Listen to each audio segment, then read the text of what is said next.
तीन साधु और एक विधवा औरत। अध्याय 1। अंधकार में गिरी नारी। बहुत समय पहले की बात है। एक सुदूर गांव था जिसका नाम था शांतिपुर। यह गांव पहाड़ों और घने जंगलों से घिरा हुआ था। यहां के लोग सीधे सादे थे, खेतीबाड़ी करके जीवन यापन करते थे। हालांकि गांव का नाम शांतिपुर था, लेकिन वहां की गलियों में शांति कम और कड़वाहट ज्यादा थी। यह गांव अंधविश्वास और सामाजिक कुरीतियों में जकड़ा हुआ था। इसी गांव में रहती थी एक स्त्री जिसका नाम था सुमित्रा। सुमित्रा एक विधवा थी। उसके पति की मृत्यु हुए 3 वर्ष बीत चुके थे। जब उसके पति हरिप्रसाद की बीमारी से मौत हुई, तब से उसके जीवन में सिवाय आंसुओं और तानों के कुछ भी नहीं बचा था। हरिप्रसाद गांव के एक साधारण किसान थे। उनका घर छोटा सा था, मगर उसमें सुमित्रा के साथ उनका प्यार और आपसी समझदारी बसती थी। मगर जैसे ही हरिप्रसाद की मृत्यु हुई, सुमित्रा का संसार अंधकार में डूब गया। गांव वाले उसे एक अशुभ स्त्री मानने लगे। गांव की औरतें उसके साथ उठने बैठने से कतरातीं। पुरुष उसे तानों और अपमान से नवाजते। बच्चों को कहा जाता कि सुमित्रा के घर के पास भी न जाए। हर सुबह जब सुमित्रा गांव के कुएं पर पानी भरने जाती, तो औरतें आपस में फुसफुसातीं, देखो ये अभागन आ गई। जिसके पांव जहां पड़ जाते हैं वहां कुछ अशुभ ही होता है। सुमित्रा ने कई बार इन तानों को अनसुना करने की कोशिश की, मगर उनकी बातों के कांटे उसके दिल को चीरते रहे। रातें उसके लिए और भी कठिन होती। जब पूरा गांव गहरी नींद में सो जाता, सुमित्रा आंगन में बैठकर आसमान की ओर देखती। चांद की चांदनी उसकी आंखों में आंसू भर देती। वह अक्सर अपने पति की तस्वीर के आगे दीप जलाकर रोती और भगवान से पूछती, आखिर मैंने कौन सा पाप किया है जो मेरा जीवन इस तरह नर्क बन गया।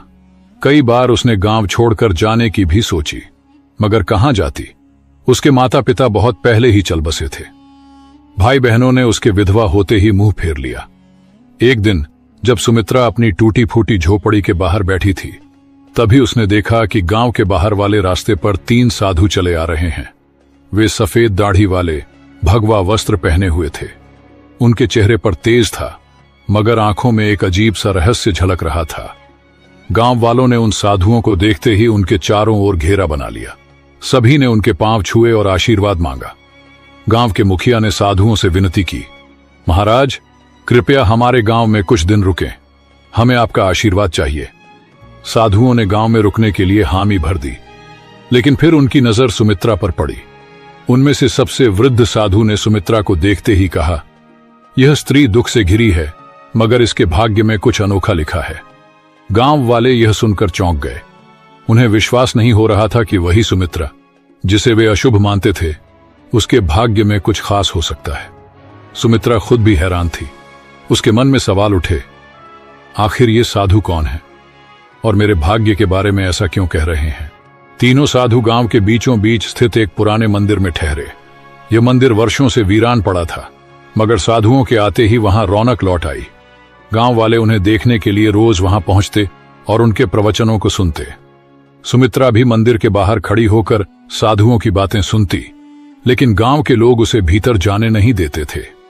एक दिन जब सभी लोग प्रवचन सुन रहे थे, तब सबसे वृद्ध साधु ने कहा, हर व्यक्ति के जीवन में दुख आते हैं, लेकिन केवल वही व्यक्ति अपने भाग्य को बदल सकता है जो अपने भीतर छिपे रहस्य को पहचान ले। सुमित्रा को यह सुनकर अजीब लगा। वह सोचने लगी, क्या मैं अपने दुख को दूर कर सकती हूं? क्या मैं भी अपने भाग्य को बदल सकती हूं? 3 साधु कौन थे? तीनों साधु साधारण व्यक्ति नहीं थे। उनकी आंखों में गहरी समझ थी और उनके शब्दों में अपार शक्ति। 1 पहले साधु का नाम था ज्ञानानंद। वे आध्यात्मिक ज्ञान के झाता थे। उनका कहना था कि दुनिया में कोई भी दुख तब तक समाप्त नहीं हो सकता जब तक मनुष्य स्वयं को नहीं पहचान लेता। 2 दूसरे साधु का नाम था कर्मानंद। वे कर्म के सिद्धांत को मानते थे। उनका कहना था कि भाग्य से बड़ा केवल कर्म होता है। यदि किसी का जीवन अंधकारमय है, तो उसे केवल अपने कर्मों से ही रोशनी में बदला जा सकता है। 3 तीसरे साधु का नाम था ध्यानानंद। वे साधना और ध्यान के मार्ग पर चलते थे।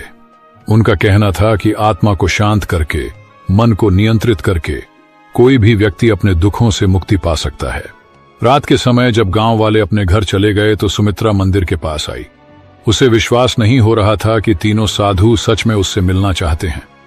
जैसे ही वह मंदिर के अंदर पहुंची, तीनों साधु उसकी ओर देखने लगे।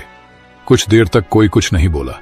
फिर ज्ञानानंद बोले, तुम हमें क्यों ढूंढ रही हो पुत्री? सुमित्रा कांपते हुए बोली, मुझे कुछ समझ नहीं आता। मैं बस यह जानना चाहती हूं कि मेरे जीवन में इतना दुहक क्यों है। मैंने किसी का क्या बिगाड़ा है? तीनों साधु मुस्कुराए। कर्मानंद ने कहा, दुनिया में कोई भी दुख बिना कारण नहीं आता। तुमने अपने पूर्व जन्मों में जो किया है उसका ही परिणाम तुम्हें इस जन्म में मिला है। लेकिन घबराओ मत, क्योंकि हर कर्म को नए कर्मों से बदला जा सकता है। सुमित्रा ने आंखें भरते हुए पूछा, क्या मैं अपना भाग्य बदल सकती हूं? ध्यानानंद ने धीरे से उत्तर दिया, हां, लेकिन उसके लिए तुम्हें परीक्षा देनी होगी। क्या तुम तैयार हो? सुमित्रा ने बिना कुछ सोचे जवाब दिया, मैं तैयार हूं। तीनों साधु एक दूसरे की ओर देखने लगे। यह देखकर ऐसा लग रहा था जैसे वे किसी रहस्य को जानते हों। ज्ञानानंद ने कहा, तो फिर कल सूरज उगने से पहले तुम जंगल के पास वाले पीपल के पेड़ के नीचे आओ। वहां से तुम्हारी यात्रा शुरू होगी। सुमित्रा को कुछ समझ नहीं आया, मगर उसने सिर हिलाकर हामी भर दी। गांव में फैली अफवाह। अगले दिन गांव में यह खबर आग की तरह फैल गई कि तीनों साधुओं ने सुमित्रा को जंगल में बुलाया है। गांव के लोग आपस में चर्चा करने लगे, क्या ये साधु इसे कोई वरदान देने वाले हैं या फिर इसे श्राप मिलेगा? गांव की कुछ औरतें आपस में फुसफुसाने लगीं, कहीं ये साधु हमें धोखा तो नहीं दे रहे। लेकिन सुमित्रा को इन बातों से कोई फर्क नहीं पड़ा। उसे केवल इस बात की चिंता थी कि आखिर जंगल में उसके साथ क्या होने वाला है। उस रात सुमित्रा सो नहीं सकी। वह बार बार सोच रही थी, क्या सच में कोई मेरी मदद कर सकता है या यह भी सिर्फ एक और छलावा है? लेकिन अब वह ठान चुकी थी कि चाहे कुछ भी हो जाए, वह अगले दिन सूरज उगने से पहले जंगल के पास जाएगी। वे खड़े थे। वे गहरी तपस्या में लीन थे। उनके चारों ओर एक अद्भुत शांति फैली हुई थी। सुमित्रा ने हाथ जोड़कर प्रणाम किया और कहा, मैं आ गई हूं महाराज। अब मुझे बताइए कि मेरी परीक्षा क्या है? ज्ञानानंद ने आंखें खोलीं और बोले, यह संसार एक भ्रम है पुत्री। जो इसे समझ लेता है वही अपने भाग्य को बदल सकता है। लेकिन इससे पहले कि हम तुम्हें ज्ञान दें, तुम्हें अपनी परीक्षा देनी होगी। कर्मानंद ने कहा, हम तुम्हें इस जंगल में छोड़ रहे हैं। तुम्हें रात भर अकेले यहीं रहना होगा। ये जंगल बहुत रहस्यमयी है। यहां जंगली जानवर भी हैं और अदृश्य शक्तियां भी। लेकिन अगर तुमने अपना डर छोड़ दिया तो तुम पहली परीक्षा पास कर जाओगी। सुमित्रा को यह सुनकर झटका लगा। रात भर अकेले जंगल में वह डर गई थी, लेकिन उसने अपने भीतर हिम्मत जुटाई और कहा, मैं तैयार हूं। तीनों साधु मुस्कुराए और बोले, हम कल सुबह सूरज उगने के बाद यहां आएंगे। तब तक तुम्हें अकेले रहना होगा। इतना कहकर तीनों साधु जंगल के दूसरे छोर की ओर चले गए और सुमित्रा अकेली रह गई। शाम ढलते ही जंगल में अंधेरा छाने लगा। चारों ओर अजीब अजीब सी आवाजें आने लगीं। दूर किसी पेड़ पर उल्लू बोल रहा था। झाड़ियों में कुछ सरसराने की आवाजें आ रही थीं। सुमित्रा ने अपने दिल को संभाला और एक पेड़ के नीचे बैठ गई। लेकिन जैसे ही रात गहराने लगी, भय भी बढ़ने लगा। अचानक उसे लगा कि कोई परछाई उसकी ओर बढ़ रही है। उसका दिल जोर जोर से धड़कने लगा। क्या यह कोई जंगली जानवर है या कोई भूत? लेकिन तभी उसे साधुओं की बात याद आई। अगर तुमने अपना डर छोड़ दिया तो तुम पहली परीक्षा पास कर जाओगी। उसने अपनी आंखें बंद की, गहरी सांस ली और खुद से कहा, मुझे डरना नहीं चाहिए। मैं यहां अकेली नहीं हूं, मेरे साथ भगवान है। जैसे ही उसने यह सोचा, वह परछाई धीरे धीरे गायब हो गई। रात भर वह इसी तरह अपने डर से लड़ती रही। कभी कोई आवाज सुनाई देती, कभी अजीब सा कंपन महसूस होता, लेकिन उसने खुद को शांत रखा और हिम्मत नहीं हारी। सुबह की पहली किरण और सफलता। जैसे ही सूरज की पहली किरण जंगल में पड़ी, सुमित्रा ने राहत की सांस ली। थोड़ी देर बाद तीनों साधु वहां पहुंचे और देखा कि सुमित्रा मुस्कुरा रही है। ज्ञानानंद बोले, पुत्री, तुमने अपनी पहली परीक्षा पास कर ली। तुमने डर को जीत लिया। अब तुम्हारे जीवन में बड़ा बदलाव आने वाला है। सुमित्रा की आंखों में आशा की चमक थी। वह समझ गई थी कि डर केवल हमारे मन में होता है और जब हम उसका सामना करते हैं तो वह खुद ही समाप्त हो जाता है। सुमित्रा की पहली जीत जंगल में भय से भरी रात बिताने के बाद सुमित्रा की आंखों में अब डर की जगह आत्मविश्वास था। जब सूरज की पहली किरणें जंगल की शाखाओं से छनकर उसके चेहरे पर पड़ीं, तो उसने महसूस किया कि वह पहले से कहीं अधिक शांत और मजबूत हो चुकी थी। तीनों साधु मुस्कुरा रहे थे। ज्ञानानंद बोले, पुत्री, तुमने पहली परीक्षा पास कर ली, अब तुम तैयार हो दूसरी परीक्षा के लिए।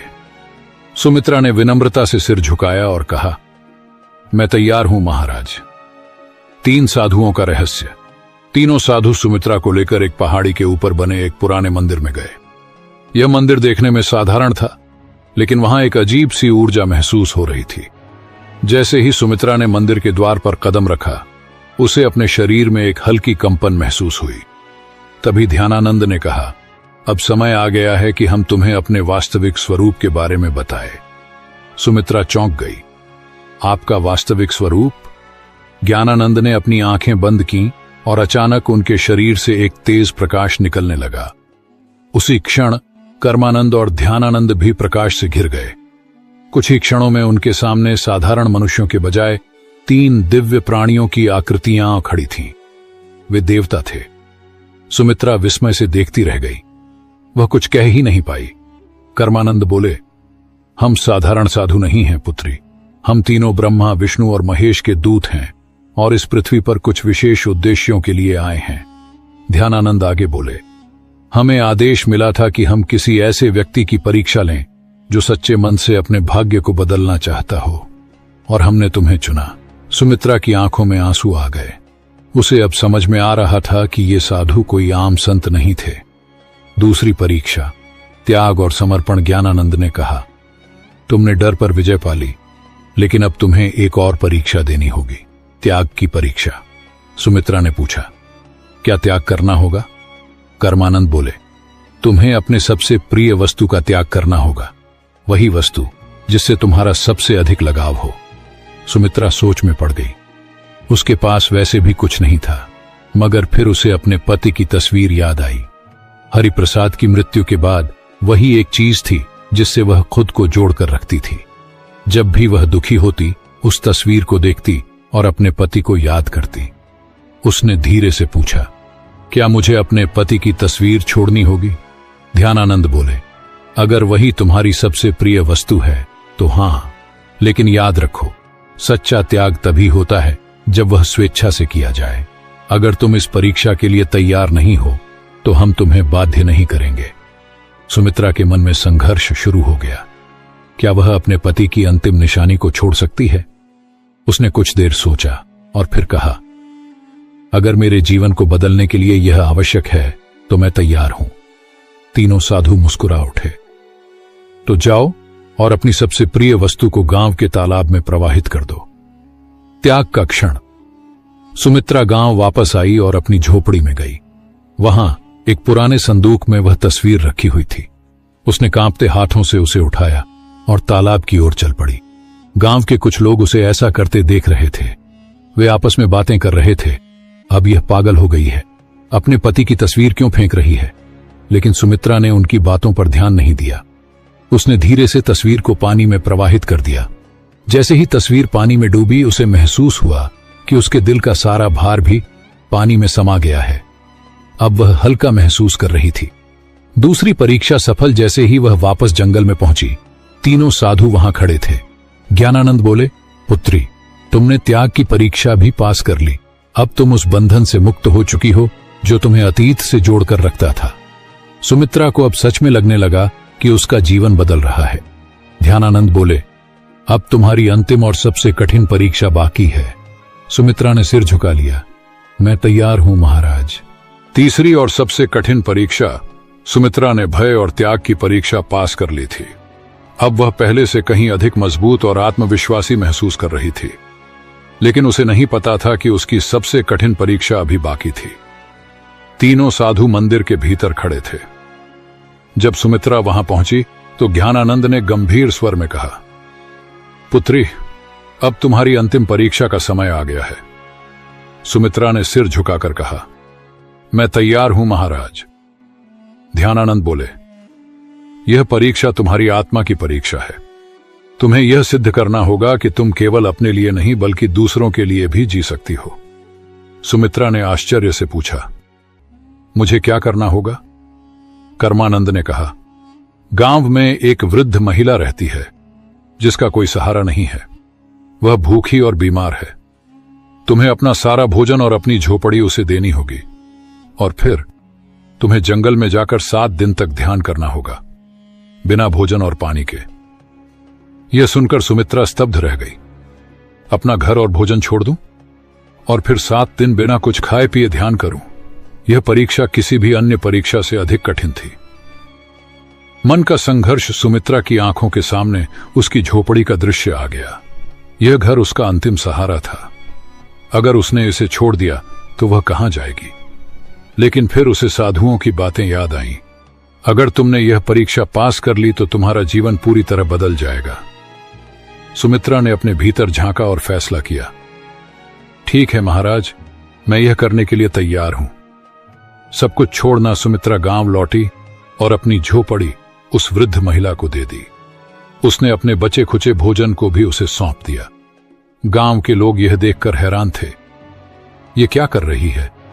अपना सब कुछ क्यों छोड़ रही है? लेकिन सुमित्रा ने किसी की बातों पर ध्यान नहीं दिया। वह सीधा जंगल की ओर बढ़ गई, जहां उसे 7 दिन तक ध्यान करना था। 7 दिन का कठिन ध्यान पहला दिन बीता और सुमित्रा को बहुत भूख लगी, लेकिन उसने अपनी चेतना को भटकने नहीं दिया। उसने अपनी आंखें बंद की और साधुओं के दिए हुए मंत्रों का जाप करने लगी। दूसरे दिन उसे प्यास ने सताना शुरू किया, लेकिन उसने पानी की इच्छा को भी त्याग दिया और ध्यान में लगी रही। तीसरे दिन उसके शरीर में कमजोरी आने लगी, लेकिन उसने हार नहीं मानी। चौथे दिन उसे लगा कि वह अब और नहीं सह पाएगी, लेकिन तभी उसे साधुओं की बातें याद आईं। सच्ची शक्ति शरीर में नहीं, मन में होती है। 5वें और 6ठे दिन वह पूरी तरह ध्यान में डूब गई थी। अब उसे भूख प्यास महसूस ही नहीं हो रही थी। 7वें दिन जब सूरज उगा तो कुछ अद्भुत हुआ। सुमित्रा की आत्मा एक नई ऊर्जा से भर गई थी। उसे महसूस हो रहा था जैसे वह एक साधारण स्त्री नहीं रही, बल्कि एक दिव्य शक्ति से जुड़ चुकी है। सुमित्रा का रूपांतरण जब 7वां दिन पूरा हुआ तो तीनों साधु उसके सामने प्रकट हुए। ज्ञानानंद बोले, पुत्री, तुमने अपनी अंतिम परीक्षा भी पास कर ली।